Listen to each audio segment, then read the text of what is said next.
السلام علیکم۔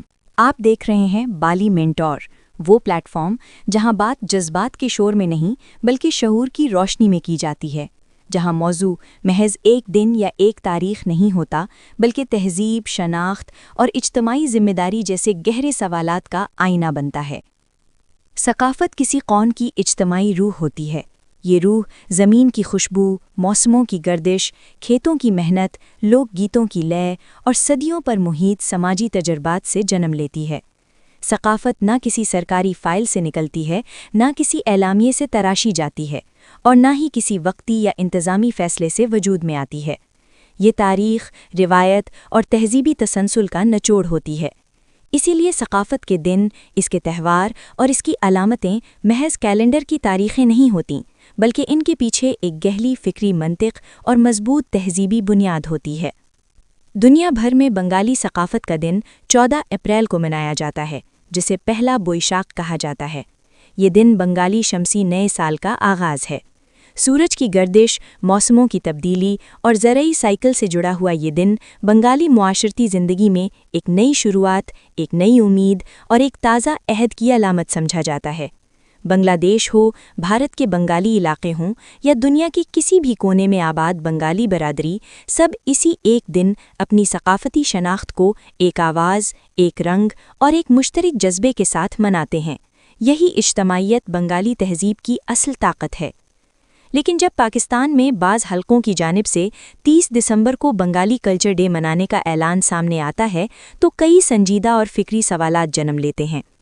اس فیصلے کی بنیاد آل انڈیا مسلم لیگ کے یوم تاسیس کو قرار دیا جاتا ہے۔ یہاں ایک بنیادی سوال ابھرتا ہے کہ کیا سیاسی تاریخ کو ثقافت کا متبادل بنایا جا سکتا ہے؟ کیا کسی جماعت کی یاد کسی قوم کی تہذیبی شناخت کی جگہ لے سکتی ہے؟ آل انڈیا مسلم لیگ برصغیر کی سیاسی تاریخ کا ایک اہم باب ضرور ہے، مگر اس کا تعلق سیاست، جدوجہد آزادی اور جماعتی سفر سے ہے، نہ کہ بنگالی ثقافت، اس کی زرعی روایت یا اس کی شمسی تقویم سے۔ بنگالی ثقافت کی جڑیں سورج کی گردش، موسموں کے نظام اور زمین سے وابستہ سماجی تجربات میں پیوست ہیں، نہ کہ کسی سیاسی پلیٹ فارم یا تاریخی اعلان میں۔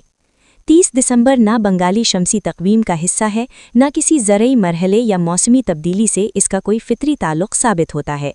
اس تاریخ کا انتخاب کسی تہذیبی یا ثقافتی تسلسل کی نمائندگی نہیں کرتا، بلکہ ایک سیاسی یاد کو ثقافت کا لبادہ اڑھانے کی کوشش محسوس ہوتا ہے۔ اس طرز فکر سے ثقافت کی اصل روح متاثر ہوتی ہے، کیونکہ ثقافت اجتماعی شعور سے بنتی ہے، کسی مخصوص سیاسی یا تاریخی واقعے سے نہیں۔ جب ایک قوم اپنی ثقافتی شناخت کو اس کی عالمی اور تاریخی روایت سے کاٹ دیتی ہے تو اس سے ثقافتی انتشار پیدا ہوتا ہے۔ بنگالی ثقافت کی طاقت اس حقیقت میں ہے کہ دنیا بھر کے بنگالی ایک ہی دن، ایک ہی شمسی منطق اور ایک ہی تہذیبی تسلسل کے تحت اپنی شناخت مناتے ہیں۔ 14 اپریل اس اجتماعیت، وحدت اور تسلسل کی علامت ہے، جبکہ 30 دسمبر اس وحدت کو کمزور اور شناخت کو منتشر کرنے کا سبب بنتا ہے۔ اگر مقصد کسی تاریخی دن کو یاد رکھنا ہے تو اسے تاریخ کے طور پر پورے احترام کے ساتھ یاد رکھا جانا چاہیے۔ تاریخ اور ثقافت دونوں اپنی جگہ اہم ہیں، مگر دونوں کے دائرے الگ الگ ہیں۔